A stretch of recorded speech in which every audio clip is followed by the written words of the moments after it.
Buenas noches, muchachos, ¿cómo están? Profe, buenas noches. Bien, Profesor, Buenas ¿cómo noches, gracias. está? profe. ¿Cómo le va, profesor? Bien.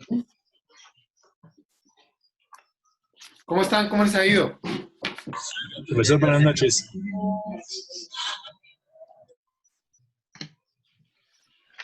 ¿Qué tal todo? ¿Bien? Extrañándolo, profesor, esos 2 días. Extrañando las clases, las No, clases suyas.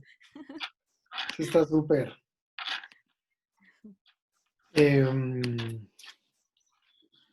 Creo que solo nos quedó faltando la escuela finalista, ¿no? Lo que pasa es que el tema de las escuelas es un tema muy denso, muy denso. Es un tema de inclusive hasta maestría. Nunca se deja de estudiar el tema de escuelas en el derecho penal. Serafín, yo no tenía el barro los clientes rápido.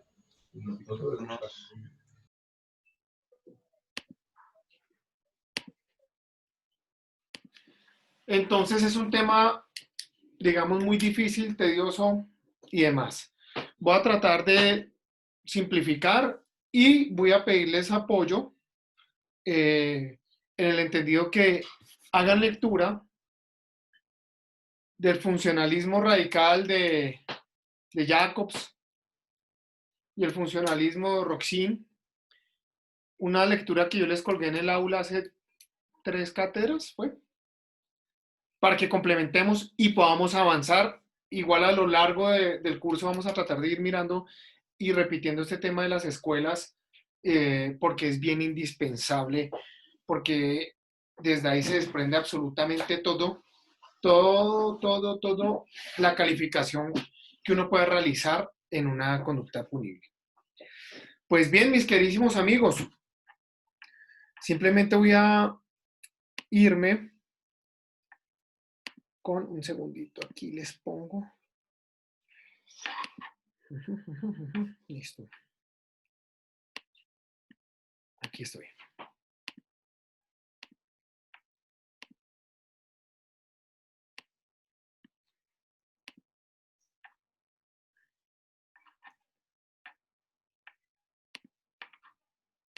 Listo, pues bien. Escuela funcionalista, como yo les decía, Klaus Roxin y Gunther Jacobs. Eh, Tiene sus inicios en mediados de 1960 y sale con todos los interrogantes, o se genera más bien por todos los interrogantes que se había generado con anterioridad sobre las otras escuelas. Mm, y aquí, como yo los traigo en estas diapositivas con la finalidad de terminar rápido, eh, hace uso de la llamada política criminal o criminología en donde se expone la misión última al derecho penal. Entonces, ¿esto qué quiere decir, mis queridísimos amigos? Lo que yo les venía diciendo desde el comienzo, el derecho penal es la última razón. Hay otros derechos que pueden llegar a servir para dirimir los conflictos que se encuentran, pero en el derecho penal es el de última operancia. Como yo les dije en alguna oportunidad, oiga, hay temas que son civiles, pero para que llegue a demostrarse una estafa, primero tenemos que agotar toda esa vía civil para poder llegar en un análisis juicioso jurídico y dogmático, poder establecer, oiga, esto no, efectivamente no corresponde a, a una situación que sea de connotación civil, sino por el contrario, tiene que ser conocido por el derecho penal. Pues bien, mis queridísimos amigos, eso es indispensable que lo tengamos muy claro. Última ratio, última razón, el derecho penal. Y bien, el funcionalista del derecho penal explica de las estructuras del delito dependen de los fines y funciones que cumple el derecho en la sociedad y que la finalidad del derecho es la estabilización de las expectativas sociales. Mis queridísimos amigos, no es más y no es menos que lo que se busca acá es simple y llanamente dirimir desde el derecho penal todas esas situaciones que no pudieron eh, ser previstas en otra categoría o otra especialidad del derecho y nos remiten a poder determinar nos remiten a poder señalar que sí o sí hay una solución para el problema social. Y esa solución es la vía jurídico-penal.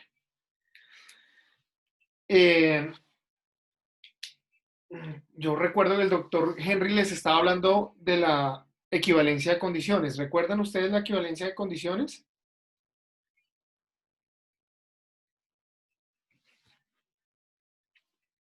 Muchachos,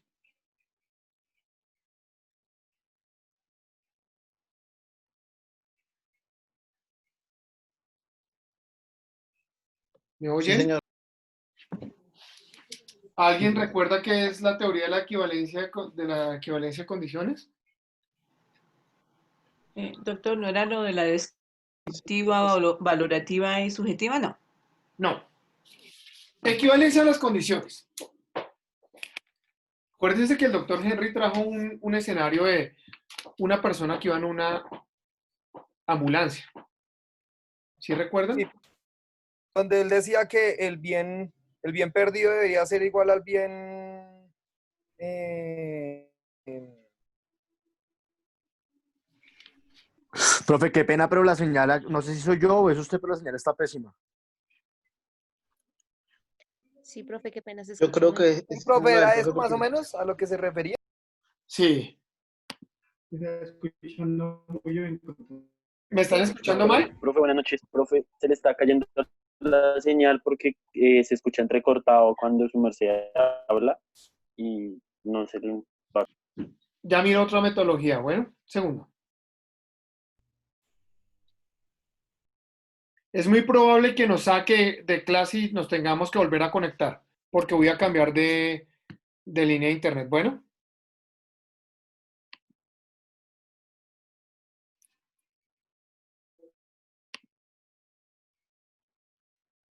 ¿me escuchan, muchachos? Sí, Sí, señor. señor. ¿Mejor? Bien. señor. Sí. Sí, señor. Bueno, equivalencia a las condiciones. ¿Recuerdan ustedes el caso de la ambulancia? Que una Sí, persona señor. lesionó a alguien y la persona va en la ambulancia, la van llevando al hospital y esa ambulancia se estrella y la persona fallece. Sí. En ese orden de ideas podemos decir, oiga, sí, resulta, pasa y acontece que para que esa persona hubiese llegado a la ambulancia, fue directa responsabilidad del que le ocasionó las lesiones que lo llevaron a ser Las trasladado a una causas, ambulancia. las causas por las que pasó. Exactamente. Y entonces, mis queridísimos amigos, frente a ese punto nos teníamos que centrar y decir que eso era una división hasta el infinito. ¿Por qué?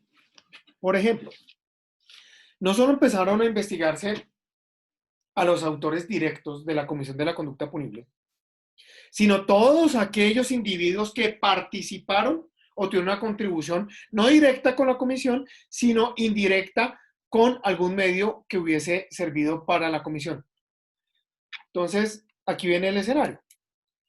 En esa teoría, la persona que mataba a otra persona, pues tocaba investigar primero también al papá que fue el que lo tuvo, ¿cierto? Tocaba investigar toda esa línea de descendencia. Tocaba investigar al que creó el arma, tocaba investigar al que creó las municiones, tocaba investigar al que vendió el arma y demás y así hasta el infinito. Con respuesta a esa teoría sale otra teoría que se denominaba la prohibición de regreso, que prohibía realizar ese regreso infinito. Ese era el sentido. ¿Por qué? Porque nos estábamos enfocando en que los problemas sociales, para buscar una solución a ellos, el remedio estaba siendo más dañino que la misma enfermedad. Muchachos, este par de capos, Klaus, Roxin y Gunther Jacobs, son los putas del derecho penal ahorita. ¿Listo? Quiero que hagan esa lectura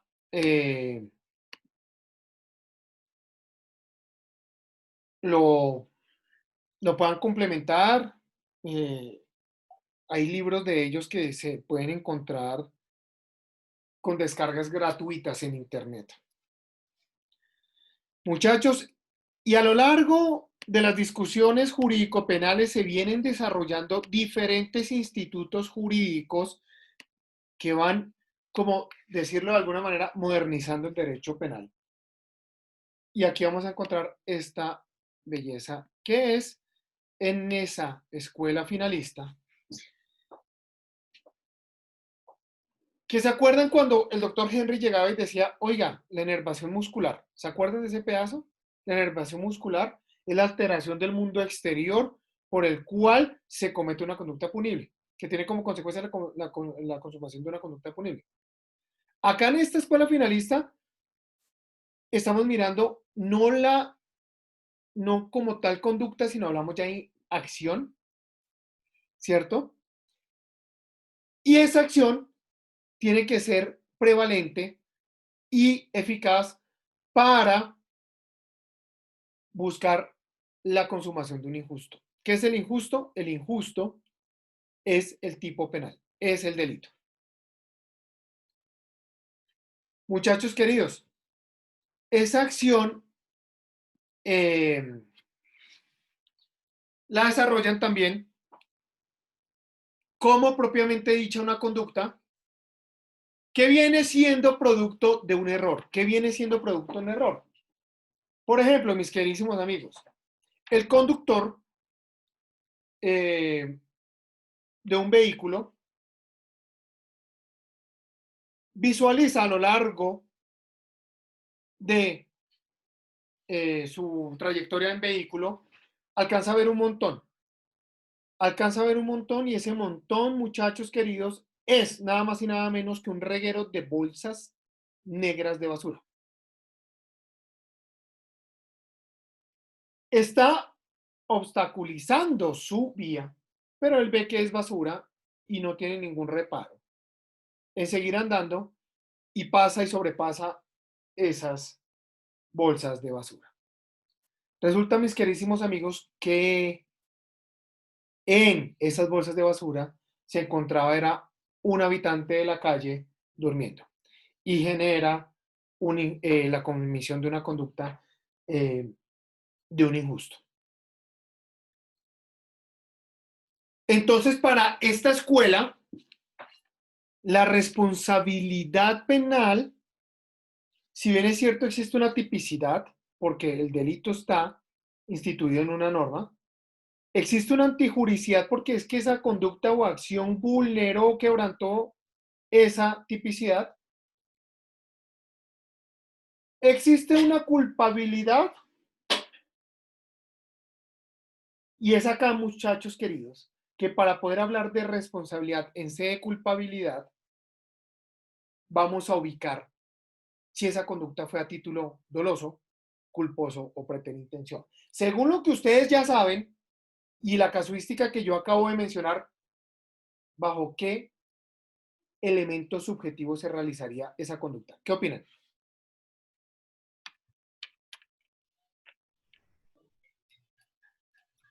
Preterintención.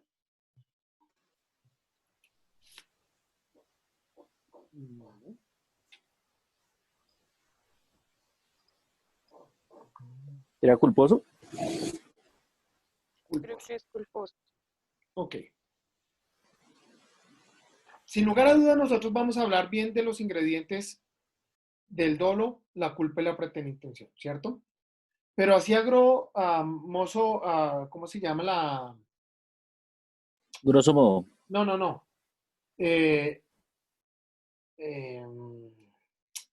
Esta casuística, hombre.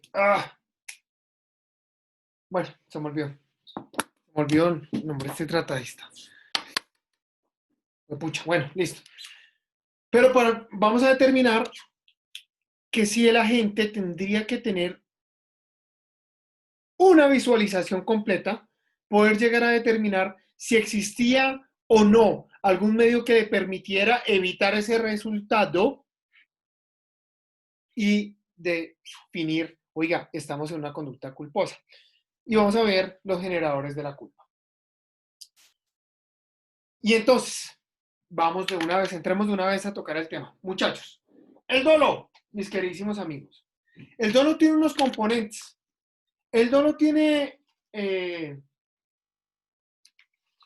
unas categorías que se exigen para su consumación o más bien su adecuación.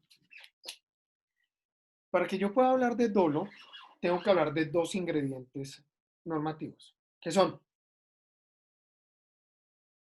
voluntad y conocimiento de la ilicitud, mis queridísimos amigos.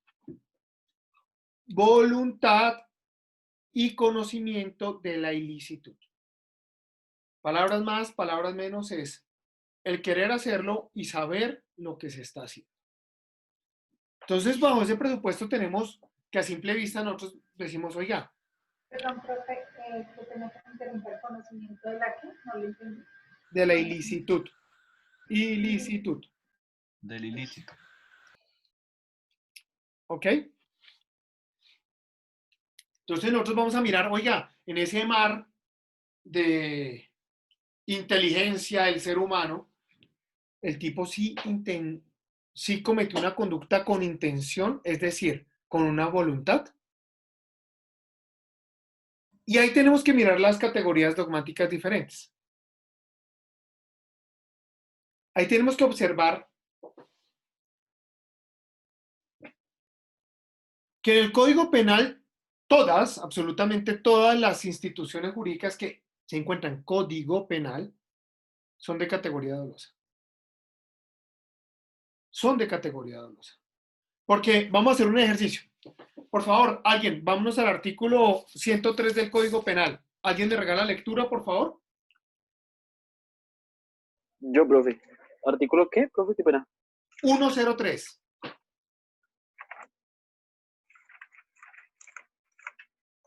Profe, dice homicidio. Ajá. El que matare a otro incurrirá en prisión ¿Listo? de 13. Ya. Déjalo ahí. ¿Qué entendieron ustedes? Que si mata se va uno para la cárcel. Exacto. El delito y la sanción. Exacto. Que indistintamente si haya culpa o dolo o preintención, no, bueno, si hay culpa o dolo, igualmente va a la cárcel. Más o menos.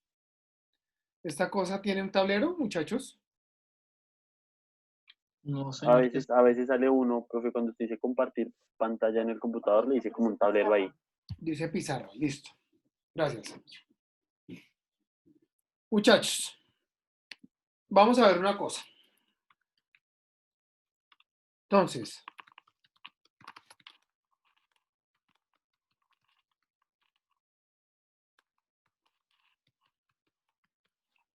conocimiento de la ilicitud y voluntad. Listo. Pero vamos a ver otra institución jurídica. Entonces vamos a decir, venga, un momentico. Artículo 103, homicidio, ¿sí o no? Entonces, en el homicidio, mis queridísimos amigos, nosotros vamos a observar el que matare a otro, ¿sí o no? ¿Lo tenemos claro? Sí, profe. Listo.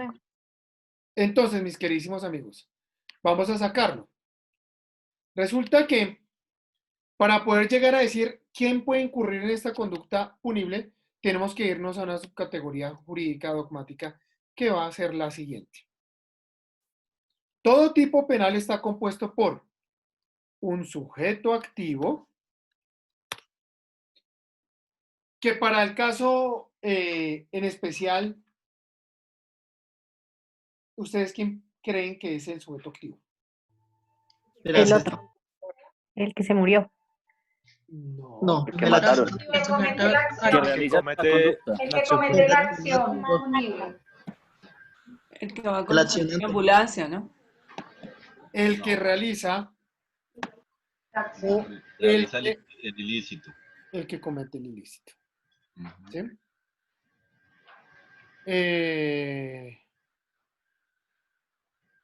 Pues bien, mis queridísimos amigos, resulta, pasa y acontece que para el homicidio, tenemos que decir que el sujeto activo es esta palabrita. El que. El que. ¿Sí o no?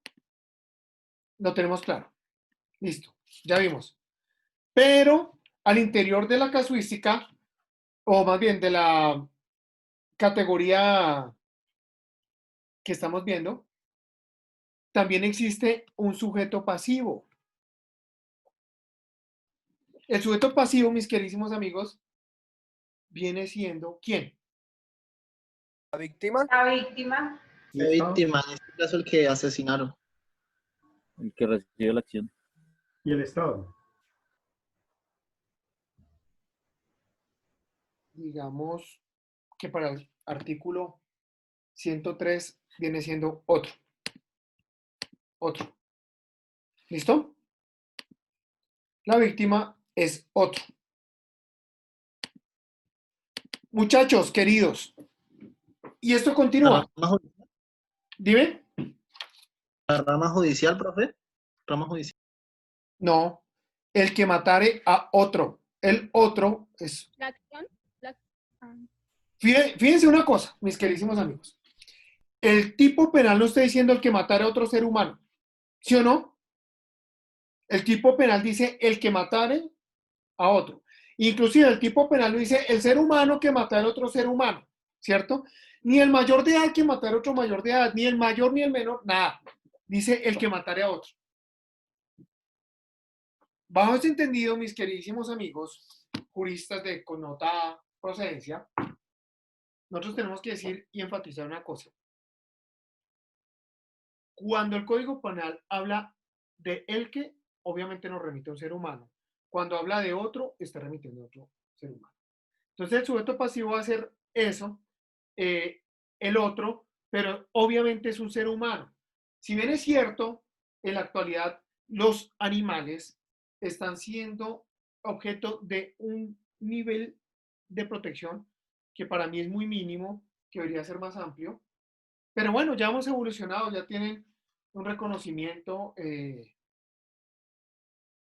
digamos, al interior del Código Penal para buscar protegerlos de diferentes puntos de vista y de toda esa crueldad del ser humano. Pero cuando yo mato un perrito, esta categoría dogmática no me puede servir. Porque única y exclusivamente estoy refiriendo es a otro ser humano. Pero queridísimos amigos, entonces ya tenemos sujeto activo, sujeto pasivo y viene otra situación que es el verbo rector. Para ustedes, ¿qué es el verbo rector? El matare. Matare. La acción, ¿no? El acto delictivo. La acción que se comete. Matare, la acción. Matare. Matar, más específicamente. Matar. ¿Cierto? Entonces, sujeto activo, sujeto pasivo, verbo rector. Esto lo vamos a denominar proceso de adecuación típica. Y esto lo vamos a manejar, mis queridísimos amigos, dentro de una categoría que se llama tipicidad. ¿Cierto? Entonces, tenemos sujeto activo, sujeto pasivo y verbo rector. Listo. Pero mis queridísimos amigos, resulta que hay casos en los cuales nosotros podemos decir, oiga, sí está el sujeto activo determinado. Y hay otros casos en los cuales hay un sujeto activo indeterminado. Cuando yo digo un sujeto activo determinado, viene siendo, por ejemplo, una protección que le hace el Código Penal a una persona. Podemos mirar fácilmente cómo llega a exigirse una calidad intrínseca en el sujeto activo de la conducta para poder llegar a decir, oiga, sí incurre en la conducta punible. Y viene siendo que se les ocurre a ustedes. Por ejemplo, yo doy una posición. El cohecho impropio. Por favor, busquemos la norma, mis queridísimos amigos. ¿Alguien levantó la mano? Sí, profe, yo. Dímelo. Profe, es que tengo una duda frente a la palabra tipicidad, para que de pronto no la aclare, porque no la tengo clara. No sé si la tipicidad va en pro de los delitos a los cuales la persona se le está denunciando o argumentando, no sé cómo decirlo, o es el tiempo de condena por el cual se cometió el delito. No tengo claro qué es la tipicidad específicamente. Ok, corazón, listo. Tipicidad es que la norma se encuentra, que sí existe una norma, o más bien, que existe un bien jurídico tutelado, como en este caso en el homicidio, el bien jurídico tutelado es la vida, que existe un bien jurídico tutelado, quiere decir que se encuentra en el Código Penal, y eso traduce en que existe un delito en el Código Penal. ¿Listo? Que está protegido por el Código Penal. Eso es lo que significa tipicidad, ¿vale? Para que lo comprendas desde esa perspectiva. Entonces, mis queridísimos amigos,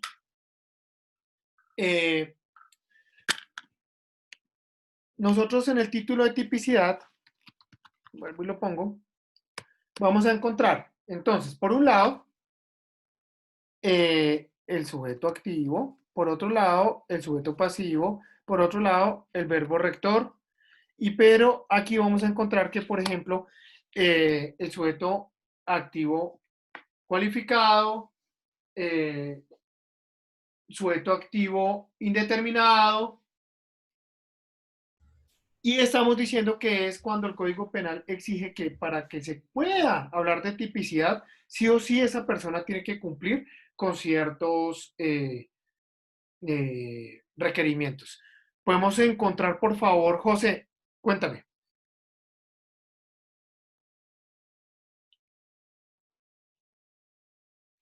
¿Alguien levantó la mano? José, ¿no? Profe, sí, profe, es que no vea. Profe, hágame un favor, en un accidente de tránsito, obviamente hay tipicidad, pero entonces ahí no habría sujeto activo o si habría sujeto pasivo y habría verbo rector cuando en el accidente de tránsito, o sea, viendo que no es la intención, o sea, muere uno, no el copiloto el que maneja, sino el tripulante. ¿Qué verbo rector se aplicaría ahí? El verbo rector es matar. Pero si no hubo la intención, profe. No tiene nada que ver. Simplemente yo estoy hablando que para que exista tipicidad tiene que haber un sujeto activo, un sujeto pasivo y un verbo rector. Pero ya te cuento otras cosas. Tranquilo, ya vamos a llegar a ese punto. Por favor, ¿alguien el cohecho impropio me lo puede encontrar, por favor? Artículo 406. Sí. ¿Me pueden dar lectura, por favor? Si quieres, se lo leo. Sí, por favor, ayúdame con eso.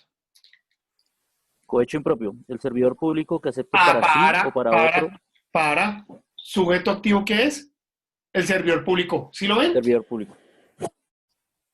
¿Sí lo ven? En cambio, el cohecho propio, mis queridísimos amigos, porque acá dice el servidor público que reciba para sí o para en provecho de otro, un tercero, bueno, aquí bla, bla, bla. Una promesa remuneratoria. Por favor, léelo completo. Sí, señor. El servidor público que acepte para sí o para otro dinero u otra utilidad o promesa remuneratoria directa o indirecta por acto que deba ejecutar en el desempeño de sus funciones incurrirá en prisión de 4 a 7 años. Listo. Ahora busquemos el cohecho por dar u ofrecer.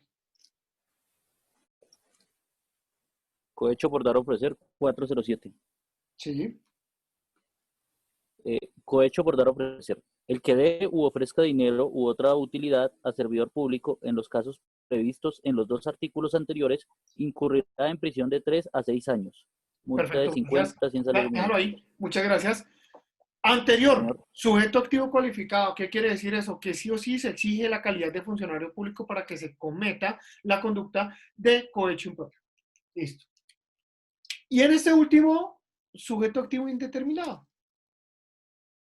Porque simple y llanamente dice el que, así como en el homicidio. El que, cualquiera.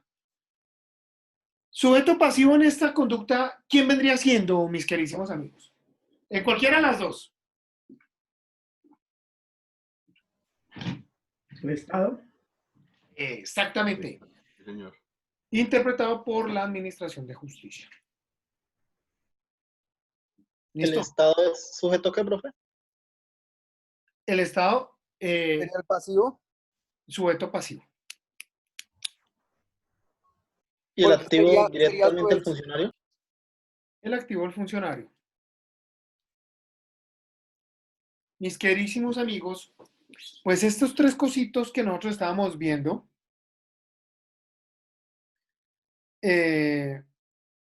nosotros los tenemos que catalogar. Esto tiene una subcategoría.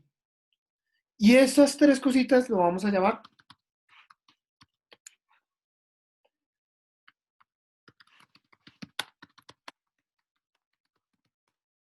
elementos objetivos del tipo penal.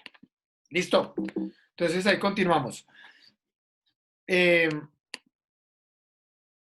Existe otra categoría que era para ya para donde vamos con el compañero, que son los elementos subjetivos del tipo penal. Los elementos subjetivos del tipo penal, nosotros vamos a encontrar el dolo, culpa o la preterintención. Listo. Amados amigos, decíamos que... Uy, qué mamera, ya. Que el dolo, ¿cierto, muchachos? Nosotros dijimos el dolo se compone por una parte de la voluntad y por otra del conocimiento de la ilicitud. Traducción al español quiere decir que es el conocimiento de que esa conducta existe en un tipo penal. Pero mis queridísimos amigos, eso es simplemente el dolo. Ahora examinemos la culpa. La culpa tiene tres ingredientes que han sido destacados siempre. Hay tratadistas que hablan de más, pero yo soy de los que acoge más bien la postura tradicionalista de qué es la culpa. La culpa tiene tres generadores. Es decir, para hablar de culpa, tenemos que mirar que se incurran algunos de esos generadores. ¿Qué es? Impericia. 2, imprudencia. 3, negligencia. Y nos vamos a lo que nos gustan, los casos, queridísimos amigos, para poder decir, oiga, ¿cuándo hay impericia? ¿Cuándo hay imprudencia? ¿Y cuándo hay negligencia?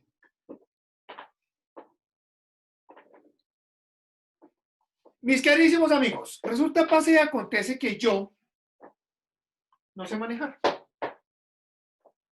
No sé manejar y me monto en el carro de un amigo, le doy marcha y logro arrancar ese vehículo. Voy a toda y tenga marica que le casqué a alguien y lo maté. De esas tres subcategorías que tiene la culpa inmersa, ¿ustedes dónde la catalogan? Imprudencia. Negligencia. Pericia. Negligencia.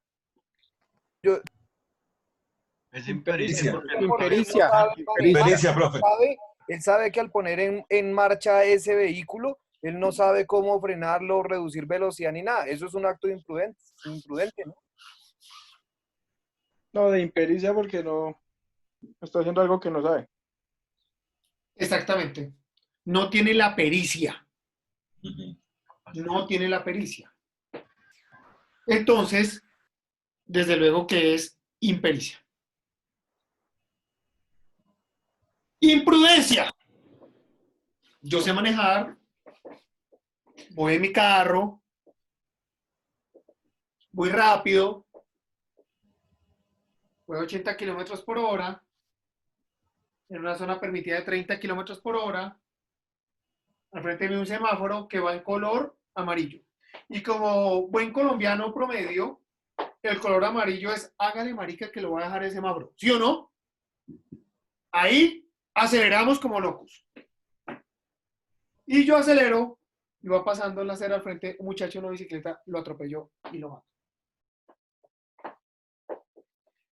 ¡Ey, muchachos! Ahí ya hay una imprudencia.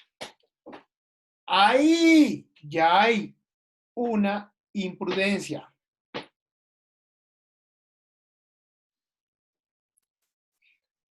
Para este par de locos de esta escuela, se hablaba de un tema muy importante que era la posición de garante. La posición de garante y el deber objetivo de cuidado.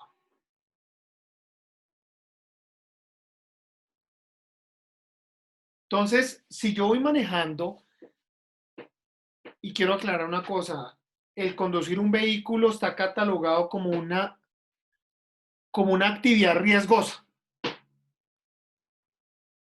Cuando yo voy conduciendo un vehículo,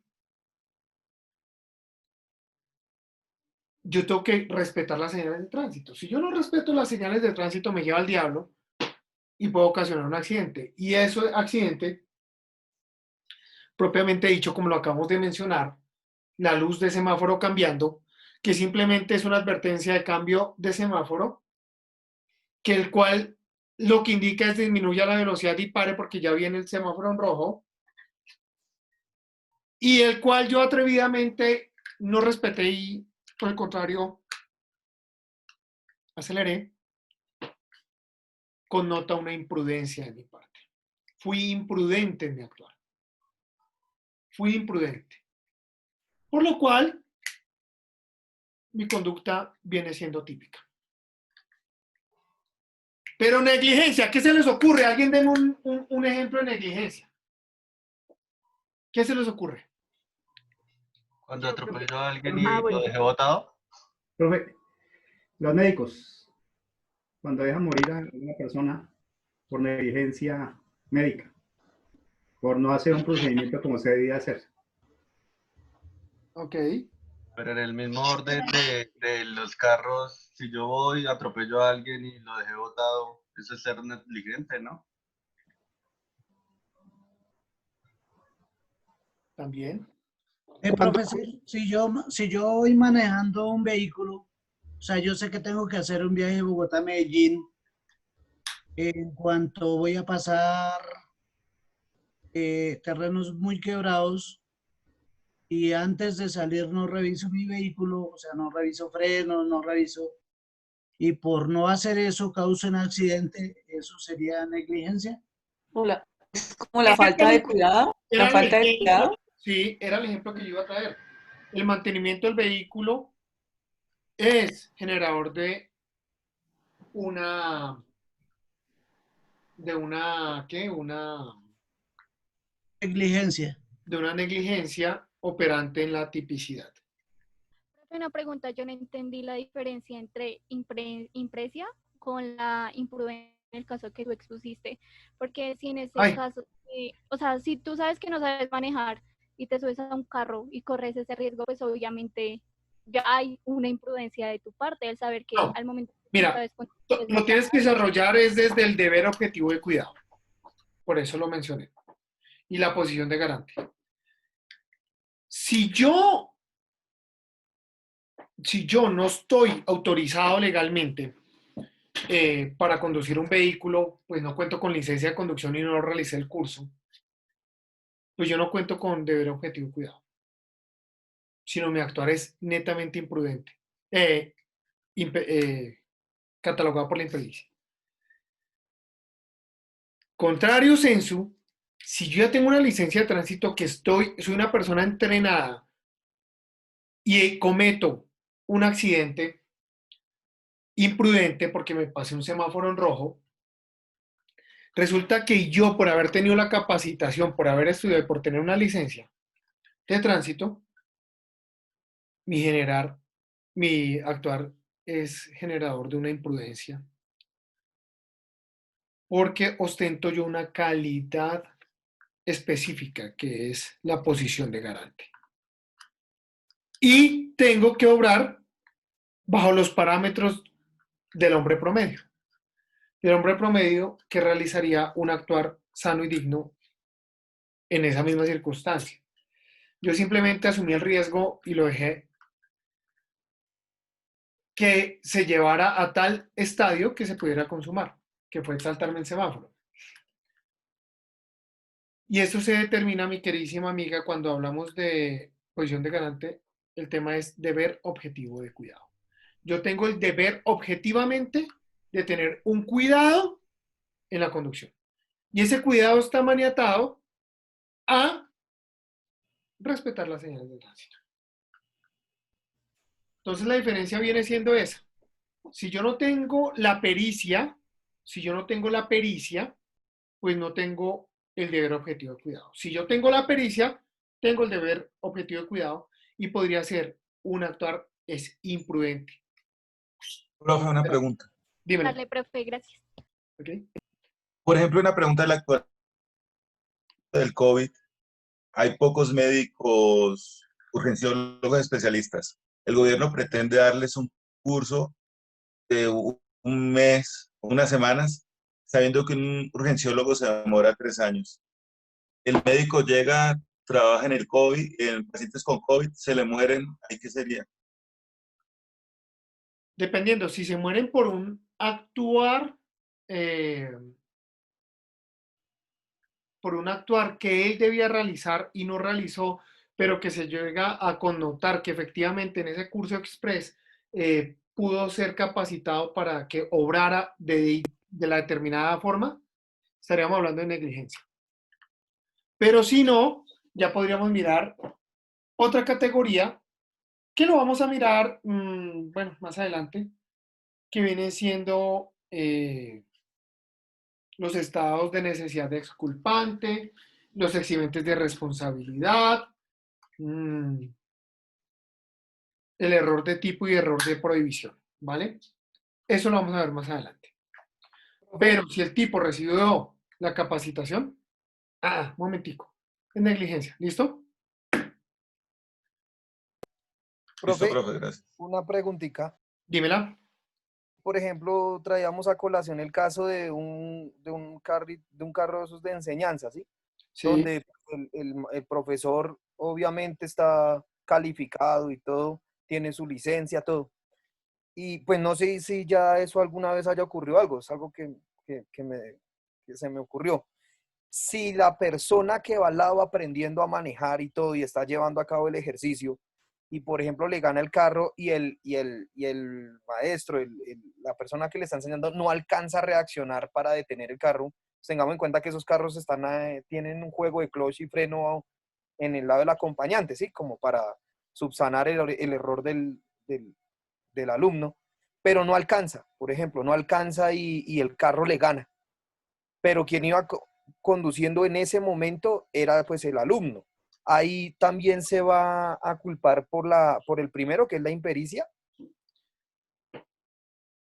Oiga, yo creo que en el tiempo que he dictado clase, nunca me habían traído un caso tan bueno y que tenga tanto problema jurídico penal. Lo primero que tenemos que entrever es, oiga, desde luego, la actividad de enseñanza es una actividad permitida, pero no quiere decir que porque esté permitida y que la persona está hasta ahora en un entrenamiento puede ir y matar al que se le dé la gana sin tener un deber objetivo de cuidado.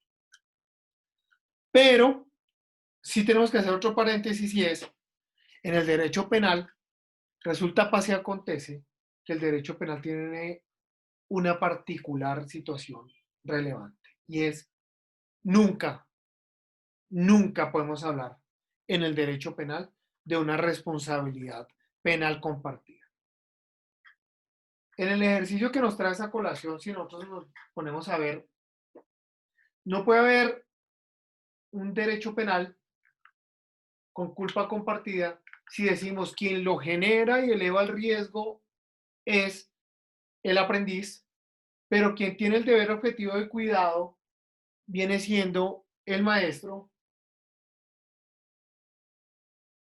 Entonces, si unimos las dos responsabilidades, vamos a llegar a una conclusión que es que se cometió la conducta. Si nosotros observamos, en el primero de ellos, es decir, el estudiante, pues nosotros al hablar de impericia, sabemos muy bien que el muchacho no está capacitado para adquirir la competencia de la pericia, pero está autorizado porque se está entrenando. Entonces, para hablar de ese caso, para hablar de impericia, no podemos hablar de impericia frente al conductor del vehículo. Lo que pasa es que los que han hecho curso han podido encontrar y decantar que primero el curso es teórico y luego práctico. Entonces, ¿eso qué quiere decir? Que nada más y nada menos, mis queridísimos amigos, el muchacho que iba manejando el vehículo ya obtuvo una capacitación la cual no ha terminado y ya se la había mencionado y ya se le había dado a conocer cómo debía actuar en determinada situación. Y el no actuar como el hombre promedio podría generar una imprudencia. Y finalmente, el profe. Dependiendo de la circunstancia que el profe tuviese de maniobra para poder haber salvaguardado la situación, puede llegar a tener sí o no una responsabilidad penal. Si nosotros vemos que el accidente se generó por una velocidad alta, pues es obvio que lo que tú dices, los pedales auxiliares que tiene el profesor hubiesen sido la herramienta idónea para no permitir elevar la velocidad.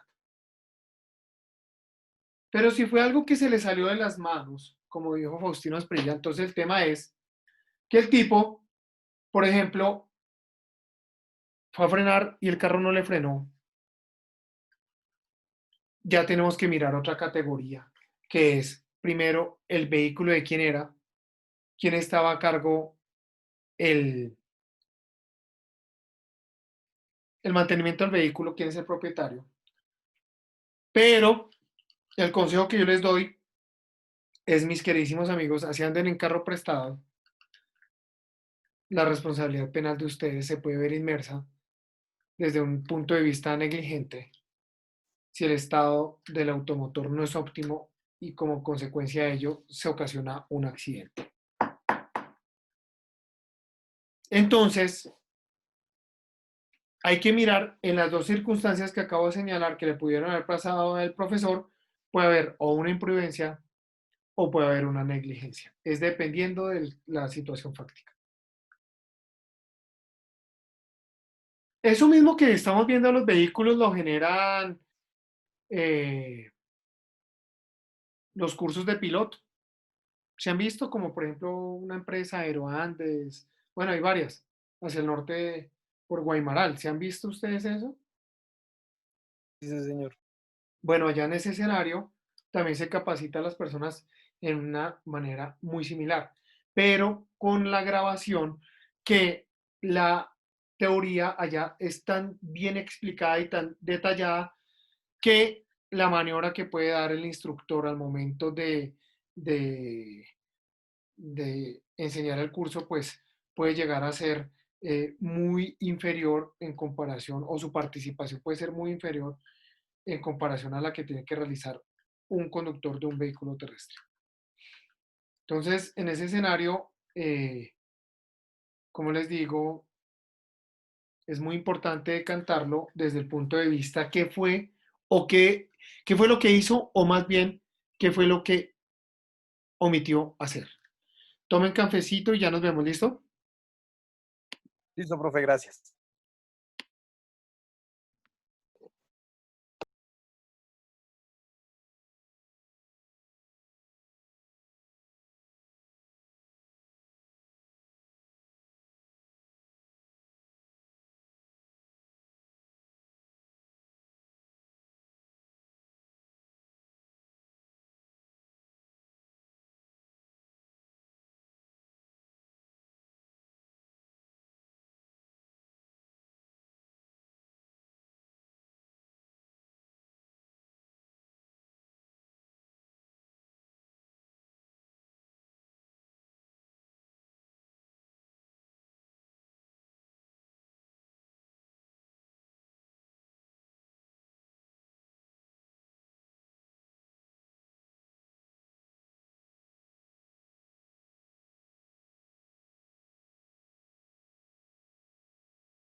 Me avisan cuando estén listos.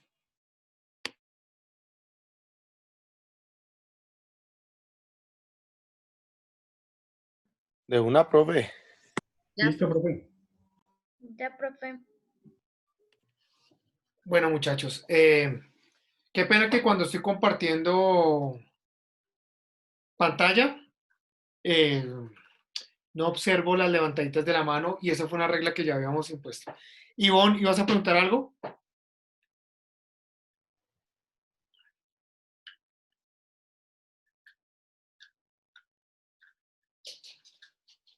No.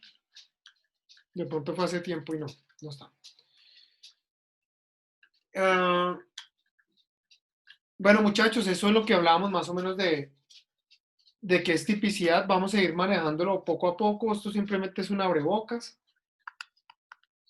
Pero entonces, sí requiero una colaboracióncita ahí. Artículo 9, por favor, del Código Penal. ¿Alguien me regala la lectura, por favor? Yo, profe. Yo sí puedo.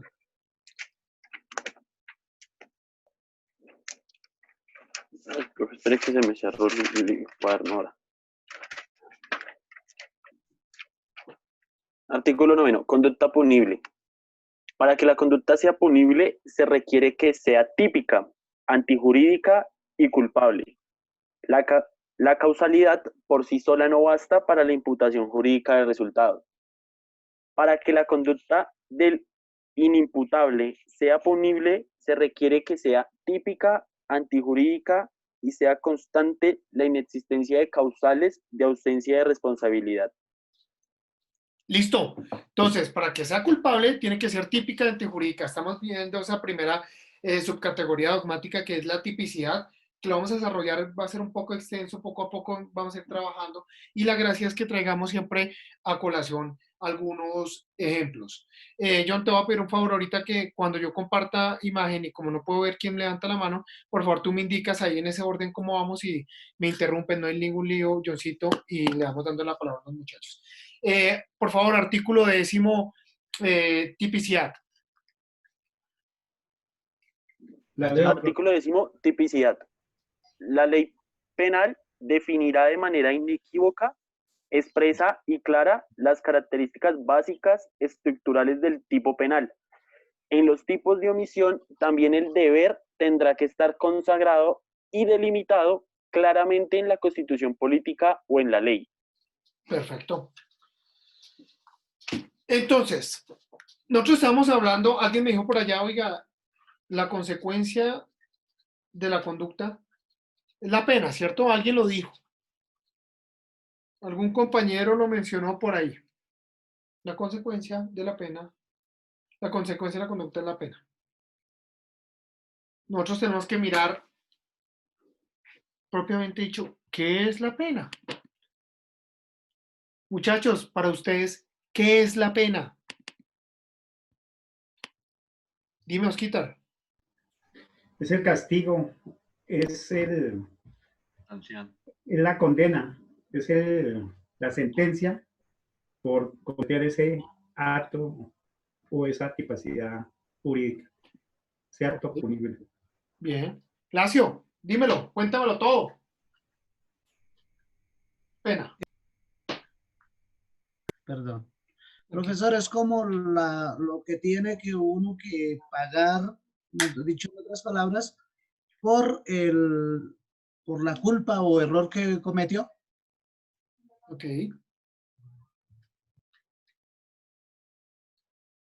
Liz, cuéntamelo todo. Buenas noches, profe. Pues yo diría que es la sanción privativa de la libertad que imponen cuando uno hace una conducta punible. Bueno, por ahí va la idea. Ok. Michael, ¿qué hubo? Profe, para mí es la consecuencia de un hecho. Ok. En derecho penal. Bien. Aura. Es lo que el Estado da como castigo a la persona. Sí. Bien, sí. Pipe.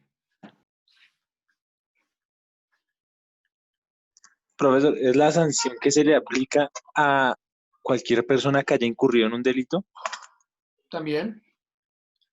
Bien. Mire. Escuchó. Ingris. Es la restricción del derecho del responsable. Bien, perfecto. Digamos que todo ese compendio de opiniones son válidas. ¿Alguien se acuerda de Raúl Zaffaroni cuando lo pusimos en el video? ¿Qué fue lo que nos dijo? Que todo el mundo quería y le ponía una definición a la pena. Pero, pues sí hay algo, por lo menos unos visos para poder determinar básicamente qué puede llegar a ser una pena y cómo está compuesta. Y mis queridísimos amigos, yo les había compartido ya este libro, creo que en el grupo lo compartieron, ¿no? No, profe, ese grupo nos lo dio, ese libro nos lo dijo el profesor Henry, pero no se ha compartido. Ok, bueno. Indispensable, Chéchare Beccaria. Aquí, en ese libro, vamos a encontrar un mundo amplio para poder determinar qué es la pena. Y nosotros tenemos que traer aquí ya a colación un tema fundamental. Hagamos una cosa, de una vez lo comparto. ¿Listo? Lo voy a compartir por acá. Para los juiciosos. Esto está en probatorio aquí, universitaria. Sí. A ver. Profe, ¿en la página de la universidad o por WhatsApp llega? Aquí lo voy a poner en este instante por esta vía. Sin embargo, yo creo que ya lo subí a la plataforma, pero ahorita lo subo. Otra vez, ¿listo? Llegó al chat, sí, ahí llegó el chat. Muchachos, si Ingrid va en el carro, va hablando por celular, no lleva puesto el cinturón de seguridad y es sorprendida por un agente de tránsito, ¿qué sucede? Se le impone una sanción por faltar a una norma. Ok. ¿Alguien más tiene algo que opinar?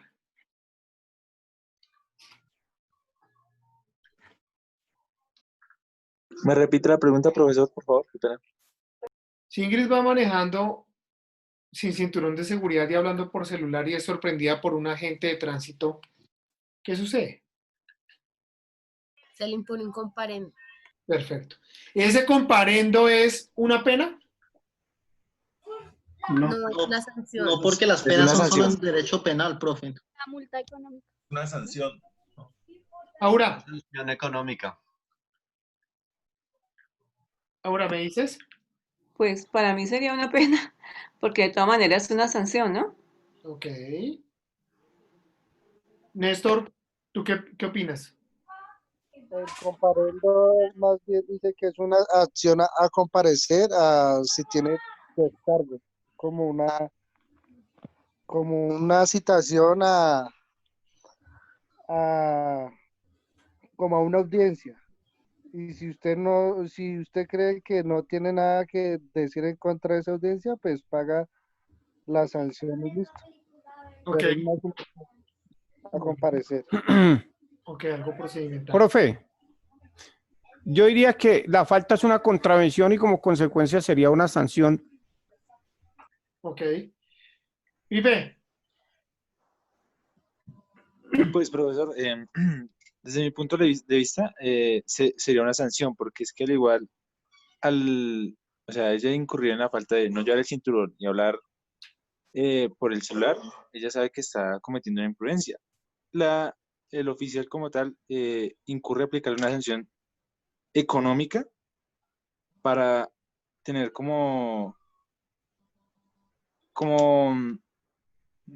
hacerle pagar el error, ¿sí me entiende? Ok. Que sería una sanción desde mi punto de vista. Oscar, dímelo. Una sanción pecuniaria, como dijo el compañero, pero hasta ahí, porque es la pregunta, pero si con esa acción que no es tener el cinturón, va más allá de cometer atropellar a una persona y él también causarse o causar lesión a las otras más personas que están dentro del vehículo, también puede ser más doloroso ¿cómo se llama? La sanción pecuniaria y hasta su libertad. Ok, Auri. Profesor, yo sigo insistiendo que como es una orden judicial, de todas formas es una pena, ¿no? Ok, listo. Muchachos, propiamente dicho, no es una pena. Es una sanción. Y eso es lo que tenemos que diferenciar nosotros del derecho sancionador al derecho penal. El derecho sancionador administrativo genera ese tipo de circunstancias. Una multa, una sanción. Pero les tengo el caso. Les tengo el caso. Una sustitución pensional. Se radica la documentación. Colpensiones hace caso omiso a la situación. Y la persona recurre a la acción de tutela. La acción de tutela la fallan a favor, ordenan la sustitución y no la realizan. La persona recurre a un desacato. Se hace el trámite del desacato y se impone, mis queridísimos amigos, detención de un fin de semana al director de Colpensiones.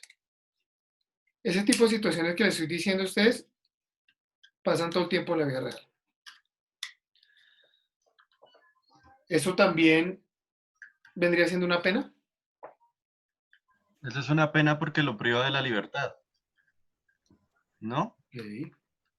Oscar. Es una pena porque está privado de la libertad. Más allá de incumplimiento, es un incumplimiento de una orden judicial y se castiga con una pena privativa de 3 veces, 3 días de, o en ese caso 3 días de prisión en un centro. No, así sea en la casa, lo están privando de la libertad. Profe, sí es una pena porque en este caso el Estado está recurriendo a, o sea, no a sancionarlo, sino a privarlo de su libertad porque es la única reacción que tiene el Estado contra los delitos. Ok, Ivonne, ¿cómo la ves tú?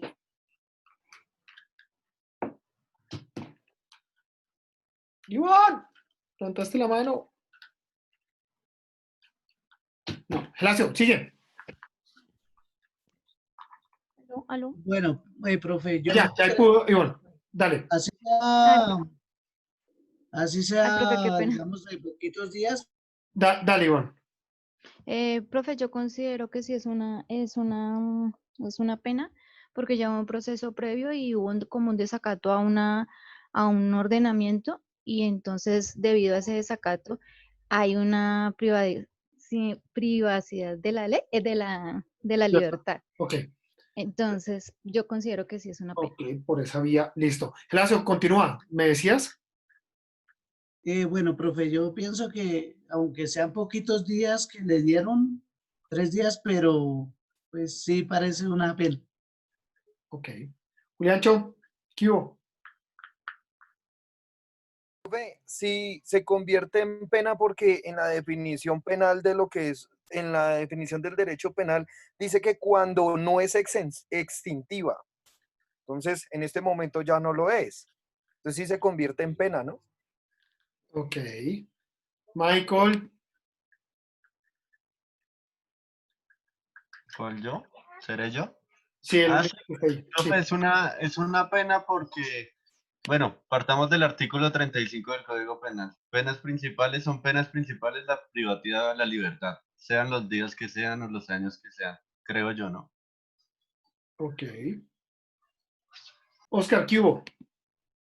Le agregaría lo que le dije ahorita, es que como una sustitución pensional, una persona puede perder la vida porque no recibe los dineros para pagar sus alimentos. Va por ahí. Entonces sería una pena, por eso sería una pena. Ok. Y José, ¿qué hubo? Profe, yo lo consideraría más bien porque igualmente pues la sanción es mínima. Yo diría que es un arresto.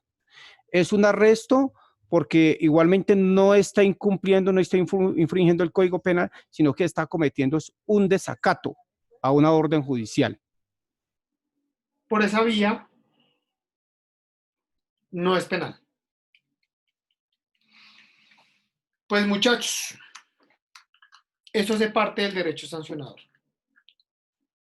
Esa es la excepción única que podemos tener nosotros al ejercicio de llegar a decir, cuando yo les decía, lo importante del derecho penal y la prevalencia del derecho penal es porque puede privar de la libertad a una persona.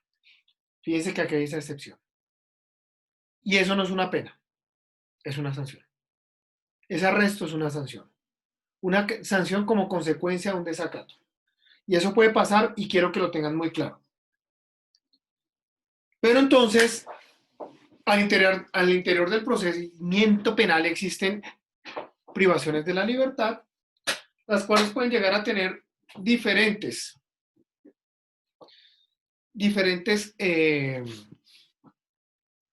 ¿cómo lo digo? A ver, connotaciones. En primer lugar, quiero que tengamos claro, cuando uno lee el artículo del Código Penal, dice el que incurrirá en prisión de 5 a 15 años. Incurrirá en prisión. Pero en el sistema penal hay dos situaciones en las cuales se puede privar de la libertad. Y una es, ya por la pena, que es la sentencia, ojo con esto, pena es única y exclusivamente cuando sea una sentencia o cuando existe una medida cautelar, que es la solicitud de imposición de una medida de detención. Oscar, ¿vas a decir algo? No, básicamente que usted estaba diciendo cuando iba a decir restricciones a esa medida, a esa libertad, que tiene unas restricciones también, no son no necesariamente intramural. Ok. Eso es lo que... Bueno, queridísimos amigos, ¿alguien me regala lectura del artículo 4 del Código Penal? Obviamente estamos hablando de pena. Vamos a empezar por pena y vamos a continuar con medidas, ¿listo? Yo sé que es un tema un poco procedimental. Yo sé que les voy a hablar de un tema que van a ver en el último estadio de la carrera en Derecho Penal, que es en el procesal. Pero no quiero que incurran en errores y yo lo que quiero es que ustedes compartan cuando, siempre les digo en ese escenario ideal, cuando uno está con la familia echado un domingo, que no se ha bañado el jopo durante todo el día viendo noticias y sale un caso en medios de comunicación. Ustedes ya por lo menos, con que sepan explicarle a su familia, yo ya soy un docente que está contento. Oscar, ¿vuelves y vas a preguntar o no te bajé la mano ahorita? Artículo 4, profe. Sí. Básicamente, el artículo 4. Dice, funciones de la pena. La pena cumplirá las funciones de prevención general, de retribución justa, prevención especial, reinserción social y protección al condenado. La prevención especial y la reinserción social operan en el momento de la ejecución de la pena de prisión. Ok, gracias. Eso lo vamos a ver muy detalladamente. El día de hoy, en los medios de comunicación, se adelantó una audiencia de connotación nacional. ¿No la vieron? ¿Nadie vio la audiencia? No, señor, no. ¿No ¿De toda la Diego Cadena? Sí. Se nota que no la vieron porque no me vieron ahí como defensor. Diego Cadena, el abogado, ¿sí? El abogado prestigioso de Álvaro Uribe. Ese. La defensa... ¿No se suspendió, profe? ¿No se suspendió? Sí. La defensa está en cabeza del doctor Iván Cancino, pero al socio de Diego Cadena, el doctor Juan José Salazar, también se le imputaron cargos. Y esa defensa está a cargo de un amigo y el suscrito. ¿En qué quedó la audiencia? Que solicitaron la imposición de una medida de aseguramiento, medida cautelar. Ojo con esto. Ojo con esto. Medida cautelar. Totalmente diferente a lo mencionado en el artículo 4 del Código Penal. Ojo con esto, porque es que normalmente estamos viendo que envían a prisión a una persona y ya lo damos por sentenciado. Y no es así, muchachos.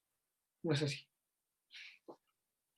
Entonces volvemos al artículo 4 y vamos a decir, la pena cumplirá las funciones, ojo, funciones.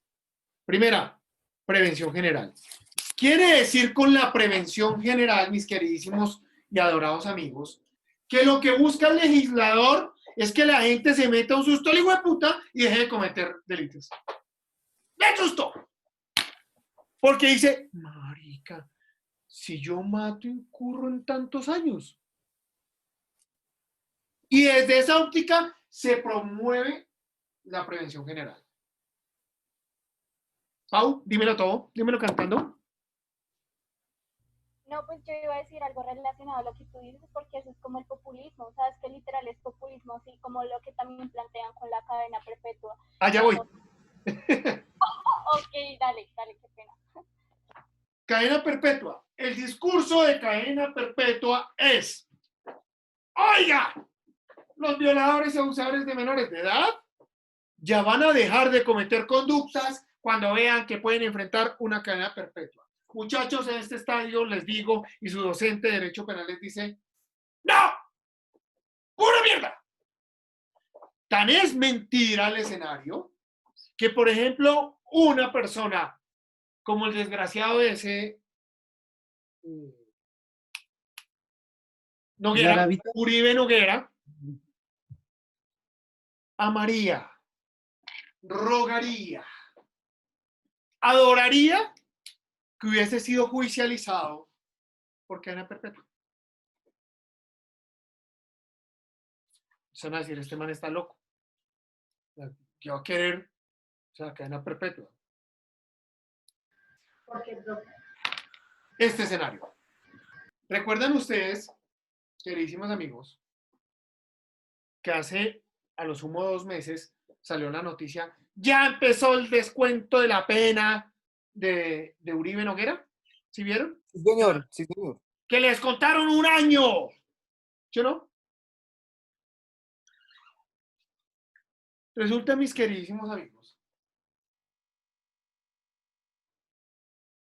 que si nosotros hacemos una lectura otra vez del código, vamos a encontrar funciones: prevención general, retribución justa, prevención especial, reinserción social.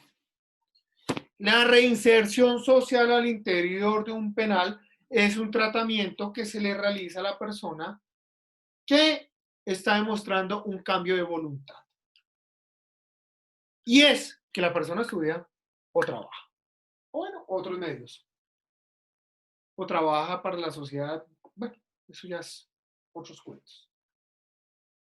Resulta que Uribe Noguera, para poder haber realizado ese descuento, tuvo que haber o trabajado o estudiado.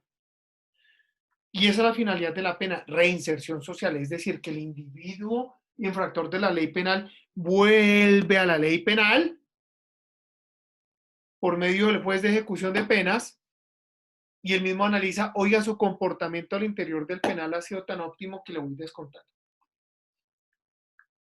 Pero si nosotros hacemos cuentas, creo que acá hay un compañero o una compañera del IPEC, ¿cierto? ¿En este salón? ¿O es en el otro? Sí, señor. Ok. ¿Cierto, muchachos? ¿Cuántos días? ¿Cómo es el cómputo para descontar? 3 de trabajo. 3 de trabajo, pero los de estudio y enseñanza no me acuerdo bien cuántos son. Sé que por estudio y trabajo, estando en domiciliaria, por 1 año que haga de pena, serían 3 meses. O sea, llevaría 15 meses. Exactamente. Entonces, en ese orden de ideas, si Uribe Noguera, mis queridísimos amigos, que fue una persona condenada a 60 años de prisión, por más que descuente así locamente, físicamente tiene que pagar 48 años. Yo. Profe, qué pena, yo voy a preguntarle. Lo que pasa es que yo leí un poco de ese proceso porque en ese momento me tocó estar en la unidad de sexuales de la fiscalía. Y en parte en lo que dice ese papel es que o la indignación de muchos, incluyéndome, no fue el descuento, sino fue el beneficio de casa por cárcel que le dieron. No tiene domiciliaria. Sí, sí, profe. Ahí el oficio como tal en el proceso entra de que el abogado defensor pidió la casa por cárcel también por buen comportamiento. No, Ahí fue donde todo el mundo, eso, porque pues no sé, todavía no, o sea, no he vuelto a mirar el proceso porque me sacaron de esa unidad. Porque no sé si se la dieron, pero esa fue la indignación de más de una persona, que fue petición de casa por cárcel, porque importa los años que hayan, pero pues es una persona que tiene los recursos económicos para vivir bien en su casa, así esté condenado. Entonces, pues digamos que no hubiera sido como una pena. El tipo está detenido.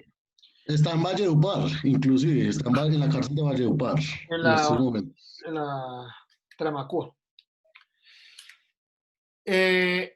Oscar, ¿qué hubo? Profe, es que ese tipo de delitos no tienen tampoco así por estudio ni por buena conducta tienen de rebaja. Sí tienen rebaja. Pues dijeron que no tiene rebaja. Segundo, que nunca este delito tiene domiciliaria, ¿no? Yo les voy a explicar una cosa que de pronto ahí la confusión, quitar para que la tengas clara. Cuando se dice que tiene prohibición legal y que por ser un delito contra menores de edad y no hay descuento punitivo, a lo que referimos es cuando se va a sentenciar la persona, no se puede decir aceptó cargos, tome el 50% de la pena, no. Pero en la reinserción, resocialización de la persona, sí entra a operar el descuento de la pena. Ya son dos escenarios totalmente diferentes. Juliancho, dime. Profe, pues la verdad no, o sea, pues aprovecho en ese que se está tratando este tema. Profe, ¿usted me puede explicar por qué? O sea, yo no tengo conocimiento de leyes ni nada, pues estoy estudiándolo hasta ahora, no tengo nada de antecedente, pero a mí me pareció muy injusto la forma en que se juzgó y se condenó a Garavito, porque él no, o sea, si es por, o sea, ahorita que estamos leyendo y el profe pues nos hace leer la parte del artículo 4 y todo, uno dice, venga, pero es que el tipo no violó ni mató solo un niño. El tipo confesó 150 y por allá llegó y dijo que, mejor dicho, que no sabían ni siquiera que él tenía un mapa mental en donde sabía todo y cada uno de los homicidios que había cometido. ¿Por qué lo juzgan tan poquito? O sea, ¿Pero por qué poquito, dices tú? pues, profe, porque, o sea, en el orden de ideas, lo que él pagó de pena, lo que estuvo en... No es que él sigue preso. ¿Cuánto ha pagado? No, pero no se habla de que ya está próximo a salir. Esos son los medios de comunicación. Y para eso estás acá, para dejar de creer todo lo que sale en los medios de comunicación.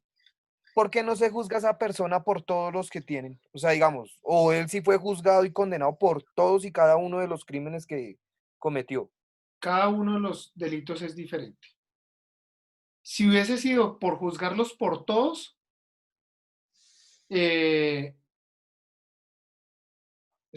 desnaturaliza el derecho penal. ¿Qué es lo que pasa?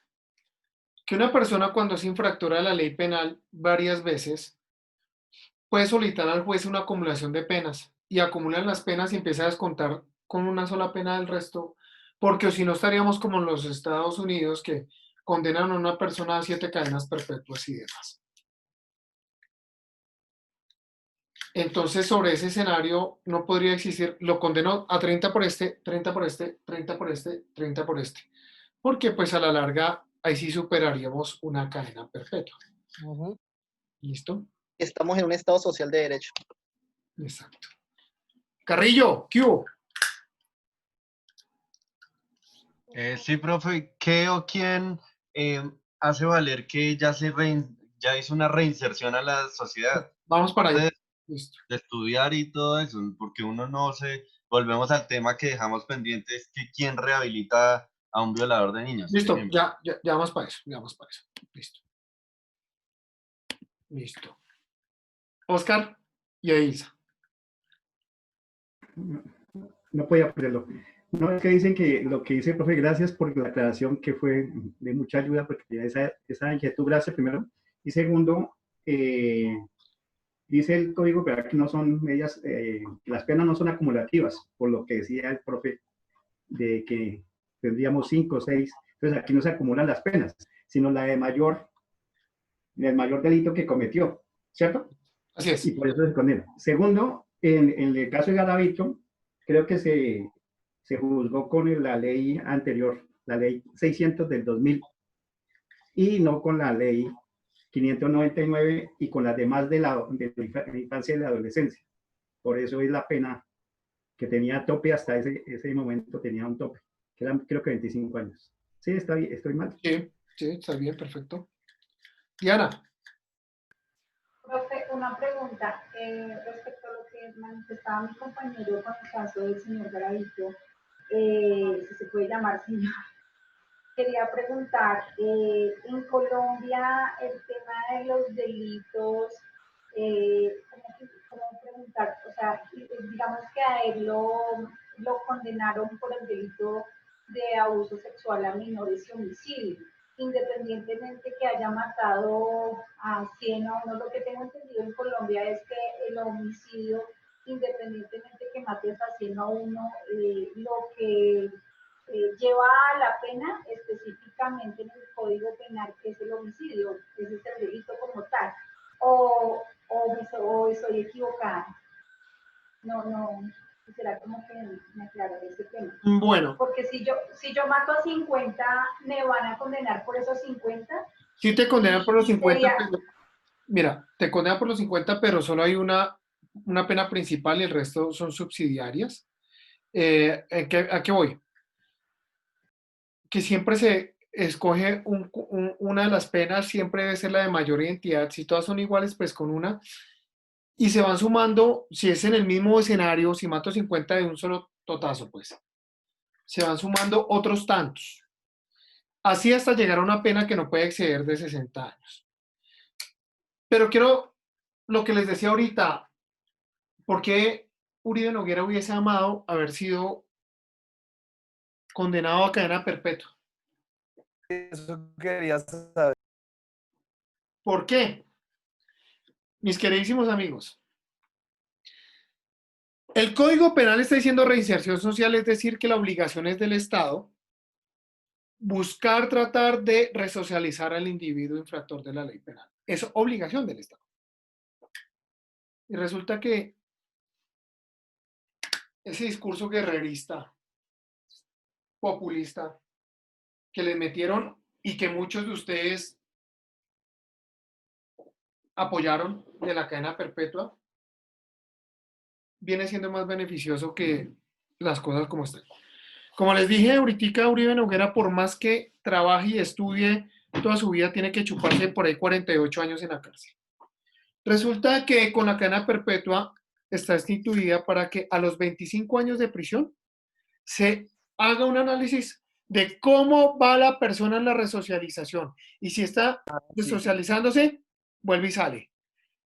¿Y qué estamos viendo? Que Uribe Noguera está estudiando, trabajándolo como lo esté realizando, pero está haciendo un trabajo de resocialización.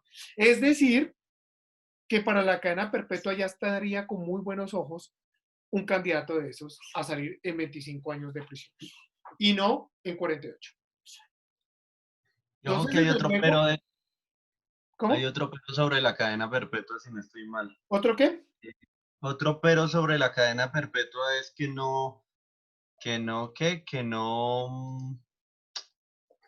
se me olvidó, que no previene, o sea, que el delito no, se va a cometer. Para eso voy, tranquilo. Que voy en el primer pilar, resocialización y prevención general.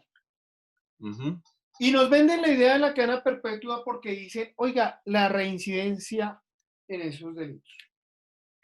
Si nosotros nos vamos a ver y dicen es que, y esta es la excusa, un monstruo como Garavito o un monstruo como Uribe Noguera, ¿cómo lo vamos a resocializar? Claro, yo soy también partidario que el tipo nunca se va a resocializar, claro.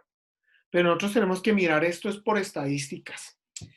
Y de todos esos delitos sexuales que se han cometido, el 6% son reincidentes. Si estamos hablando de reincidencia, que ese es el pilar para una cadena perpetua, oiga, hombre, metamos el hurto también en cadena perpetua. Porque nosotros vemos en los medios de comunicación capturado 15 veces y las 15 veces ha sido puesto en libertad. ¿O no lo hemos visto? Claro que es el discurso que vemos a diario. Entonces, el problema es por otro lado. Dice la función de la pena, prevención general, prevención especial, ¿qué quiere decir? Para que evite que el infractor de la ley penal vuelva, incida o vuelva a incurrir en la comisión de una conducta punible. Eso es prevención especial. Protección al condenado, pues es la obligación que conlleva a lo demás. Retribución justa. En la balanza vamos a mirar, bueno, prisión y también podemos llegar a hablar de temas pecuniarios. Sí, pero, oigan mis queridísimos amigos, si nosotros estamos viendo ahí, en esa definición de qué es una pena, nosotros estamos viendo que hay un imperativo categórico que es que el Estado debe resocializar a la persona. Y la pregunta que les dejo antes de cerrar es, ¿nuestras cárceles están diseñadas para resocializar a alguien? En absoluto. No. Para nada, para nada. Ni el sistema carcelario. No cumple con las condiciones de los derechos de los reclusos, mucho menos para operar de socialización dentro de ellos. Mis queridísimos amigos, creo que veo muchas manos extendidas, pero ya es hora de culminar para que descansen porque nos ha tocado un día muy pesado. Hay un artículo del espectador del abogado que su merced nombró, el doctor Peñate, si no estoy mal. ¿Bernate?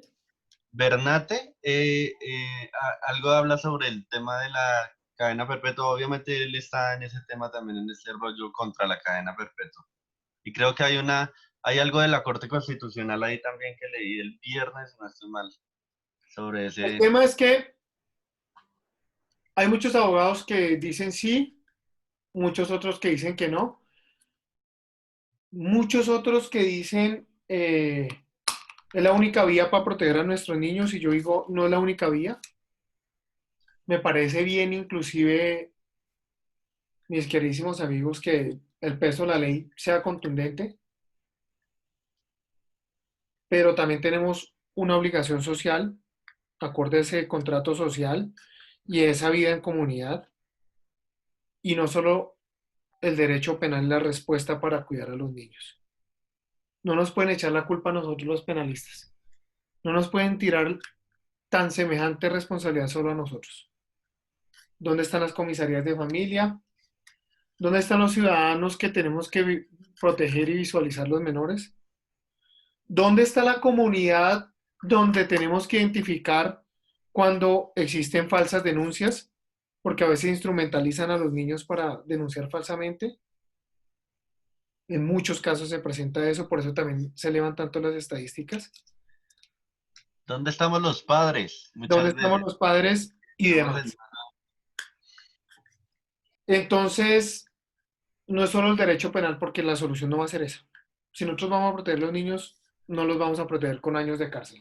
Dios los bendiga, descansen y mañana continuamos con tortura. ¿Listo? Gracias, profe. Mañana, profe. Gracias, Profe, mañana. que esté muy bien. Feliz noche. Chao, chao. Profe. Hasta mañana. Profe, ya le envío las fotos y el Excel que me alcancé a tomar porque no sé todavía bien quiénes falten. Listo. Vale, mi hermano. Johncito, ¿tú estás mirando la lista anterior? ¿Tú tienes una lista anterior? Pues digamos que aprovechando lo de la clase constitucional, también estaba usando las dos, pero es que pues, hay veces que hay personas que están solo en esta clase y no en las dos, entonces eso es lo que me hace falta revisar. Igual ya la envié al grupo del general del curso para que pues cada uno revise. Y ya hoy me pongo, hoy queda el día del parcelador a clase hoy, con lo que su merced me dijo. Profe, yo tengo una duda antes de que se desconecte. El cambio de ley entre la ley 600 y la 906, quienes ya tenían penas, ¿les cambió en algo?